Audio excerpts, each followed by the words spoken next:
If you're keynoting or something, then of course the audience, if they trust the organization that set up the conference or whatever, are going to be like, okay, I may not know who this keynote speaker is, but they must be important or they wouldn't be the keynote speaker. The same type of thing happens when a guest comes on a podcast. The audience is automatically going to say, this person must know what they're talking about, otherwise they wouldn't be on the show.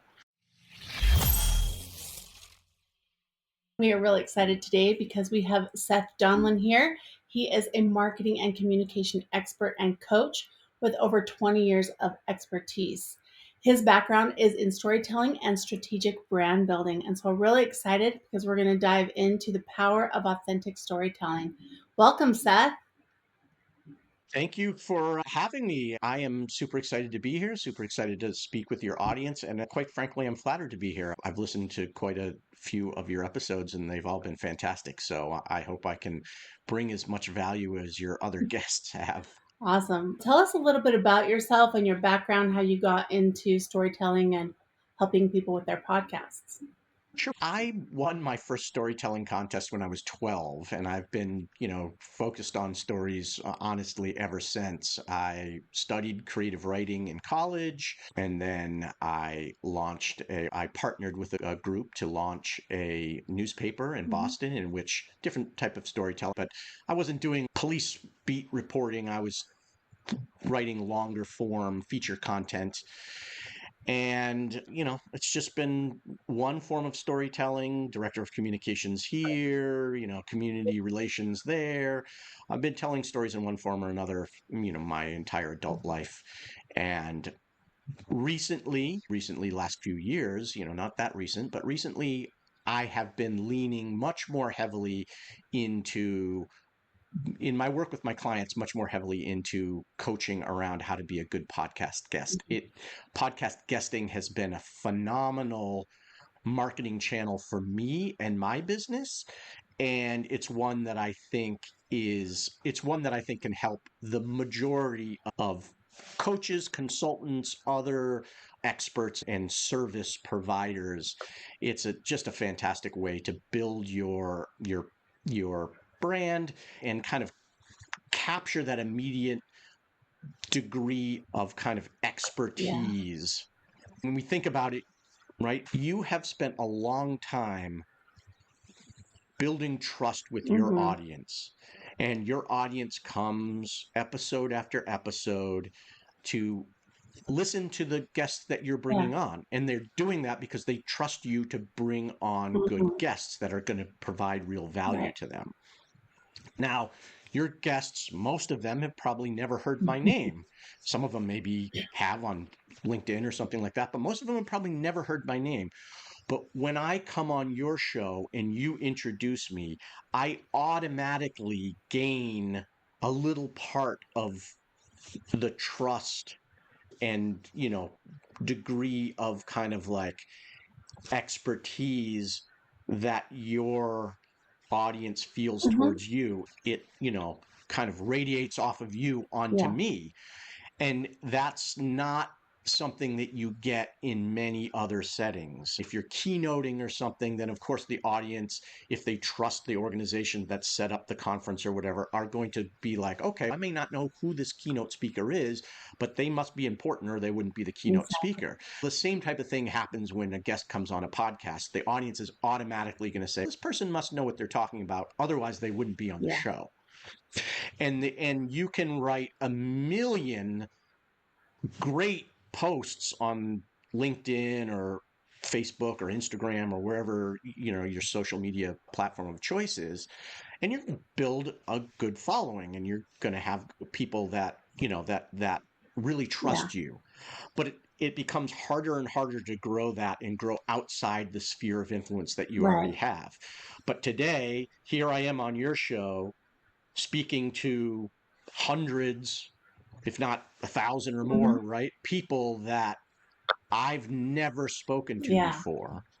And not to, I'm giving away the secret, so I'm kind of sticking a pin in bursting my own aura here. But the audience that's listening to me right now subconsciously already trusts me to a certain degree more than if they had just stumbled across something that I wrote on my blog or, wherever they might Right. find me. So podcasting is a great way for business owners to build their Mhm. authority and their trust with their audience.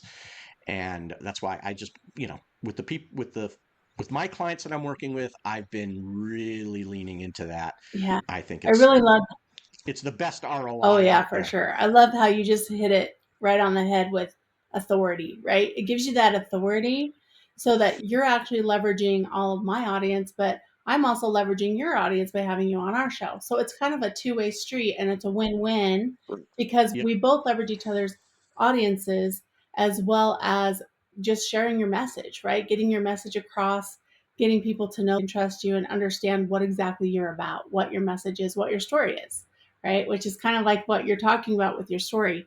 Now, I'm assuming you Totally. help entrepreneurs and business owners with their story and their story arc, because I feel like I have listened to podcasts before where they're not that compelling or you kind of lose interest. So, how do you get that compelling story arc? Like, what do you, how do you help entrepreneurs to get that so that they can captivate the audience and not just bore people? The first thing that I think that business owners need to understand is they need to trust themselves, trust their story, get clear. First of all, you have to get clear about what your story is. And that, that comes from some brainstorming, some iterating, some trying. Okay, does this one work? Does that one work? And it's very helpful to work with somebody, have somebody that's outside your own head and can see things from a different point of Mm-hmm. view. But I think I'm not telling anybody probably something that they don't know. The next step, though, I think, is getting comfortable with the idea. I think getting comfortable with the idea that your message is not for everyone. Mm-hmm. Some people get this, kind of more easily Yeah. than others. But one thing that we business owners, I think, really struggle with, particularly, entrepreneurs, we tend to be really creative and we've got, this may be my core business, but I could probably help people with that over there and I could make a little bit more money in that area. And then, woo, what if I tried Mm-hmm. this? Because, that's kind of a natural pivot over into that area. And then I could be doing this thing.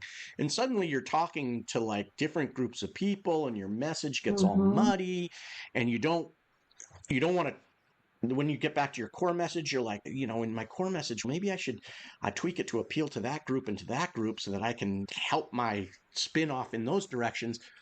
Pretty soon your message appeals to Mm-hmm. nobody because you've made it so broadly appealing that now it's universally Right. unappealing. And that can be really hard for people to understand. What it makes me think about was when I was a little kid, and I'm dating myself here. I'm 53 years old, so I'm talking about when I was in grade school. We're talking towards the end of grade school, early Mm-hmm. 80s, right? Truck, tractor trailers, Yeah. big rigs were all the rage. You had movies, Smoking the Yeah. Bandit, Any Which Way But Loose, Convoy, Mm-hmm. Trucker. Hollywood was pumped out all these movies in the late Mm-hmm. 70s. Kids were still obsessed Yeah. with trucks. And my best friend Keith and I, we would hop on our bikes any chance we got and pedal down to the local rural route, the nearest rural route that had a decent amount of truck traffic. And we would stand there on the side of the road. Keith always wore his John Deere trucker cap, and I would often wear my uncle's Vietnam War helmet. And, I was a little kid. Awesome. It would be like you could barely Yeah. see my eyes from underneath the brim of this helmet. And we would stand there on the side of the road and pump our Mm-hmm. fists to get the trucks to blow their Yeah. air I horns love for doing us. that. And they, two Big little rigs. kids, they would blow their air horns. We were in heaven. But if you think about it, on that rural route, there's way more cars, way more trucks, way more vans, way more station wagons with the wood paneling. It was the 70s, early 80s. So here's the question. When those cars and vans and stuff drove by, when the station wagons drove by, did we like start doing this to try to get them to honk their No. horns for us? No, we didn't care about station wagons honking their horns for us. Station wagons don't have air horns, and all we cared about was Mhm. air horns. So all we did was Right. Pumping this. your fist If there wasn't a down. tractor trailer coming, we'd pause for a minute, but Yeah. this is what we were Yeah. doing because we were talking to the truckers, and we were talking to truckers and only Mm-hmm. truckers. And so Now I'm a business owner and I'm like, I got to talk to the Yeah. truckers. And then I'm like, but wait, here comes a station wagon. Maybe I should be Yeah. doing some of this. No, Right. none of Yeah. this. And, when we're talking to truckers Hmm. on LinkedIn or whatever, is that going to turn off some of the van drivers and the pickup truck drivers? And are we going to get some comments on our posts that are like, why don't you mention this? Or how come blah, blah, Hmm. blah? So, yeah, you're going to Yeah. get some of that. You're going to turn off a segment of the people that you're Hmm. speaking to. But that segment of people that you're speaking to, that who Yeah. cares? You're not being a Yeah. jerk. You're not saying nasty things, but that segment is never going to buy Hmm. from you because they're not your Right. customer. Your customer is the truck driver with the air Hmm. horn.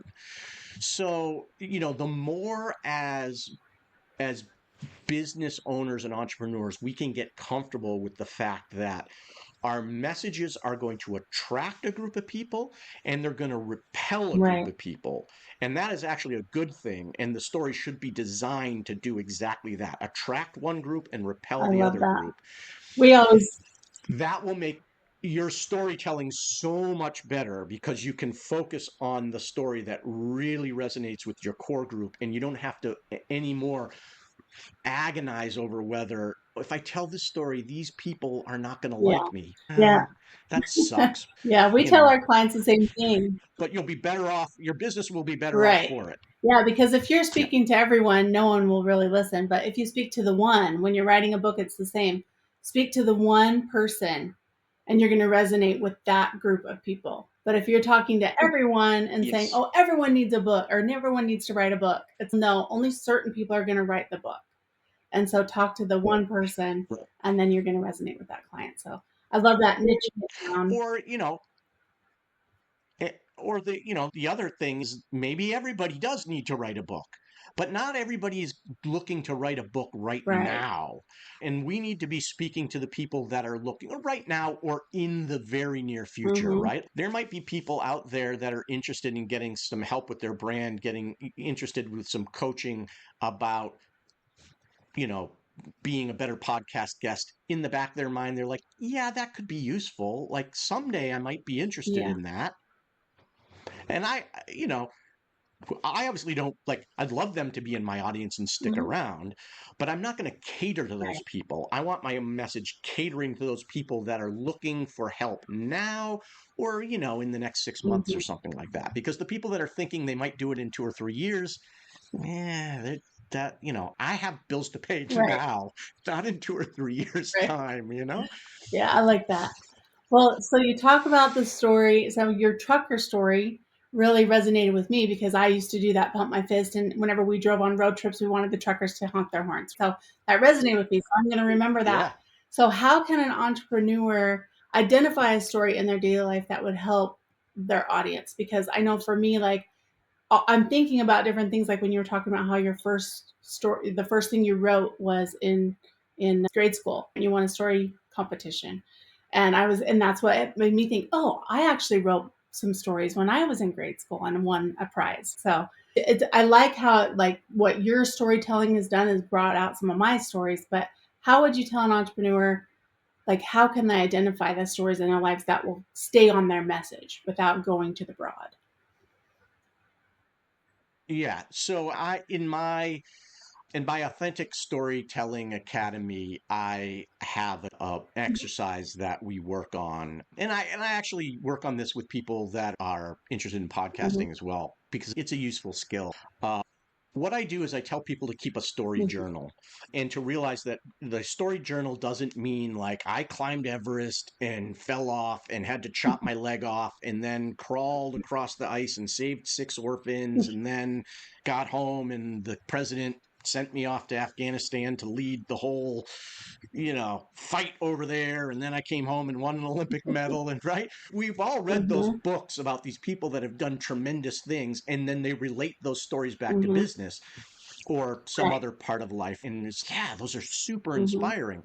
And the worry is, the problem is that I think a lot of people read those books and then they think, that's what storytelling Mhm. is, or that's what business storytelling is, right? And if I haven't won the Olympics or at least competed or something like that, then I don't have a story to tell. And the truth is, you have a ton of stories to tell, right? You were a little kid and you pumped your fist Yeah. at trucks. There's a story. You know, I tell a story about. I tell a story to illustrate the fact that we need to get comfortable with our particular voice, even if we think that our voice is like an odd Mhm. voice. And even if you think my voice isn't broadly appealing, or my voice isn't, this is not the way people in my field normally talk about my Right. field, right? So I have a story that I tell around that. I won't tell the story, but it involves me giving a cookbook to my daughter. My daughter has gotten into Korean cooking, so I found this Korean cookbook, and the Korean cookbook is illustrated. It has no Mhm. photos in it. The Korean cookbook is put together by a woman who was raised in America but born in Korea, and she is a professional illustrator. She's worked in Hollywood on big name animated Mhm. films. She's illustrated Marvel comic books. She's illustrated her own award-winning stuff, right? And so she puts together this cookbook, and it's all illustrated, no Mhm. photos. Well, my daughter absolutely went bonkers Mhm. for it because it's about Korean cooking, which she likes, and it's Yeah. illustrated. And all my daughter wants to do in life is be a professional illustrator. It's all she talks about, not all she talks about, Yeah. but it's her driving Mhm. passion in life. Okay, I'm just giving you the broad brushstrokes of the story. Normally, I tell it in a way that's like more, leads you through the Right. highs and the lows and the Mhm. thises and the that's, talks about my daughter and stuff like that. But it's a story about me giving my daughter a Yeah. book, but it illustrates well the fact that the point is, if this woman who created the cookbook had decided to create it as just a typical cookbook with the photos and everything else, like, the book probably wouldn't have sold as well, Mhm. because she's not like a culinary Right. name. She's an illustrator Mhm. name. So it was the illustrated nature of the book that really drove the excitement around Yeah. the book. And she stuck to her genius, to her Mhm. voice, and she came up with this great product that my daughter really Mhm. loves. And, okay, so getting back to your question, like, how do people come up with these stories? The first thing is to realize that the stories can be little stories, little slice of life Mhm. stories. I have another story about a conversation that I had with the checker and the bagger at the grocery store. I have another story about having dropped off my daughter from school, driving along and seeing 3 hot air balloons up in the Mhm. sky. And these all relate to my Right. business, right? Now, I have lots of other stories that don't relate to business. So what I do is, and what I tell my clients to do, with people that are, work with me in my programs, we create a story journal. So do it digitally, do it in a pen and paper notebook, it doesn't matter. At the end of the day, or whenever works for you best, you jot down just 2 sentences, 3 sentences, 4 sentences at the most. Don't even need to be complete sentences. You just broad brushstrokes of the story idea. Dropped off daughter, driving home, saw 3 hot air balloons, wanted to stop and take a Mhm. picture. There's my Yeah. story. It brings me back. It's enough to bring me Yeah. back to it. Now, you get a whole bunch of those. What are your stories? Your stories are, you get home, you want to tell your spouse something that happened in your day. That's a story. You come back from lunch break and you want to tell your coworkers about some weird thing that you saw, or like the person that you met at the, you know, build your own salad bar or whatever. That's a Yeah. story. Probably that story is not going to be of any use to you, but you really don't Mhm. know. So you get it down in the story journal, and you just, every day, you try to put the 2 or 3 or 4 or 1 or whatever it is stories down in your story journal. Every week, go through them and take a look at them and say, okay, would this story be of any use to me? Maybe, maybe not. Some of them might immediately jump out Yeah. at you. Then transfer them all into a spreadsheet, a numbered spreadsheet. Now, have a list of all of the things that you like to talk about in your business, the things that you post about on Facebook, LinkedIn, Instagram, wherever you're Mhm. posting, right? You always talk about, I'm a keto coach, so I talk about keto, I talk about meal planning, I talk about whatever, right? And then you break that down and break that down and break that down. So you have 20 things, 30 things, 40 things that you Right. talk about. on a regular Mhm. basis. Number that. Now you get a random number generator. You pick one from column A, one from column B, and you try to make those two things, which may have absolutely nothing to do with each other, fit together. And you just take 20 minutes, half an hour, once a week to try to create a story from these two unrelated Mhm. parts. And the thing is that as you do that, you will get better and better at actually spotting the ones that do Mhm. connect. Because as you're working with, story one from column A and, business point 13 from column B, and you're trying to force them together and they're not really going together. Now you've got to get absurd and kind of make up crazy stories to get them to have them come Right. together. That's kind of fun and a good storytelling exercise in and of itself. But the other thing that will happen is you'll realize in trying to force them together, you'll realize, wait a minute, story one would actually go really well with idea Yeah. seven. Or like idea 13 would really fit well with story Mhm. 22, right? Because you're trying to get creative around these two Mhm. things, you start seeing the connections to I other love that. things. And pretty soon you start, like that balloon story that I mentioned. I actually wrote about it on LinkedIn. I wrote about it in terms of the cookbook story, and the balloon story happened right around the same Mhm. time. So I illustrated this very process in a post on LinkedIn. And I was like, the balloon thing, will I be able to do something with the balloon thing? I don't know. I don't think so, probably, but I'll try to do something with it. And just 2 days later, I was like, oh, I know exactly what to do with that balloon story. It isn't my best story, but like I came up with a business Mhm. purpose. The balloons were like lined up so perfectly in the sky from my Mhm. angle. I came around the corner and suddenly they looked all out of Right. alignment, right? And the point of my story was that when you're trying to craft a story, there are certain elements in the story that have to work together just. Mhm. And even if you have all three of those elements, if they're not properly in alignment, the story's not going to work as Correct. well. So the balloon thing worked out. Was it the best? Again, was it the best story? No, not really. But I was able to figure out a way to use that Yeah. story. You use this technique and you play this game where you try to fit the stories together. And, will those actual stories ever fit together? Every once in a while. But the point is that you just get much better at spotting the ones that will fit Mhm. together. And the ones that you're playing with, you'll actually get better at seeing the connections from Yeah. those. It's a hugely useful tip. And it also helps you to realize the more and more you do that, the more and more you're able to spot the stories Mhm. in your life as they Yeah. happen, right? You get a little story, some little thing happens. You're picking up your kid from swim practice and something happens and you're like, huh, that would be an interesting story to tell. The added benefit to that is that we talk all the time about authenticity in our brand, authenticity in Right. All storytelling. the And one thing that people don't talk about enough, I think, is yeah. relatability, because we can be super authentic, but if our story isn't at all relatable, it's great to hear about the person that like is single-mindedly.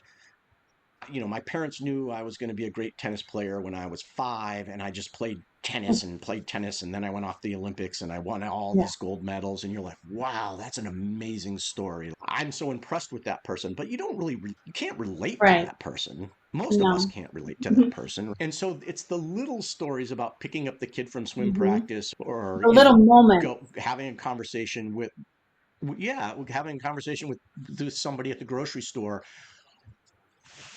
We all have experienced Yeah.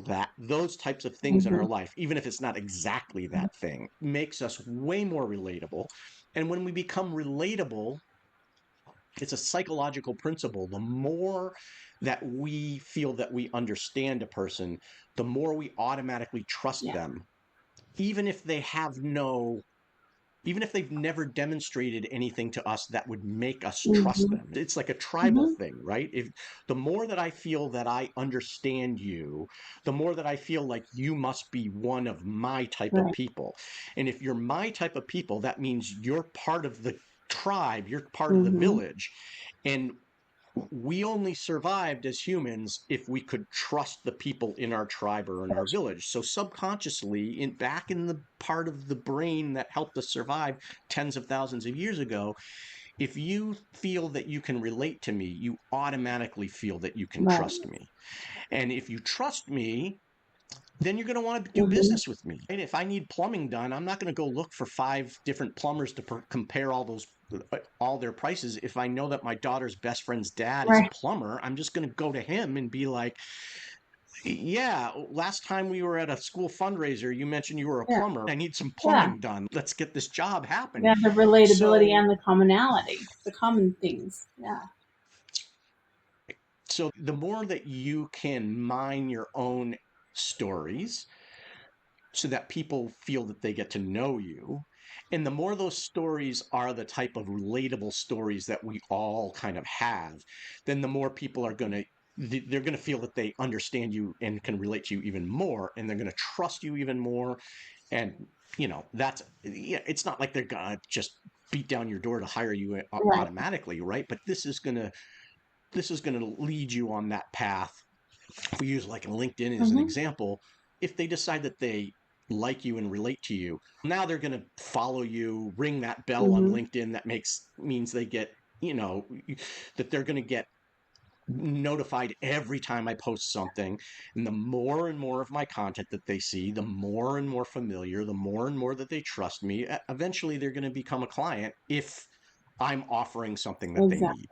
So that relatability is huge. Authentic, yes, we absolutely want to be authentic, but relatable is even the, you know, don't be relatable and Right. inauthentic. But my point is that the relatability often gets overlooked to people's Yeah. Well, detriment. let's bring it back to the podcast guesting. So, everything we've talked about can help an entrepreneur to be on a podcast.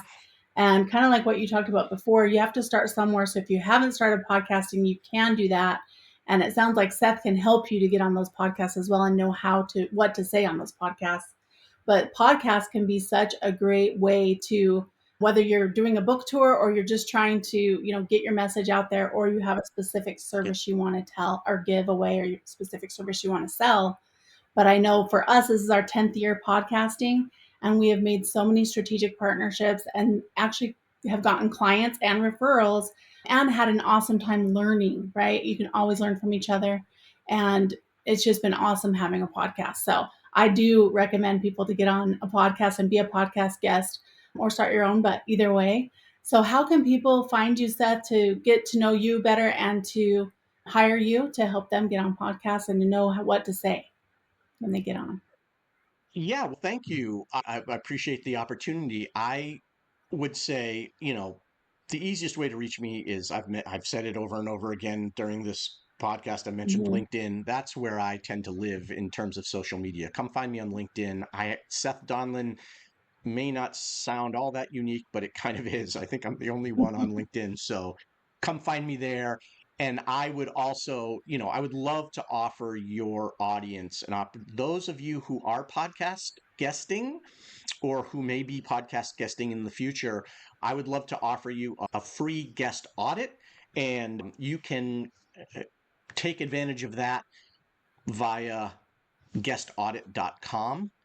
You can go there and it'll just give you an opportunity to fill in a few things like the link to the show so that I can, Hmm. listen to it and view it.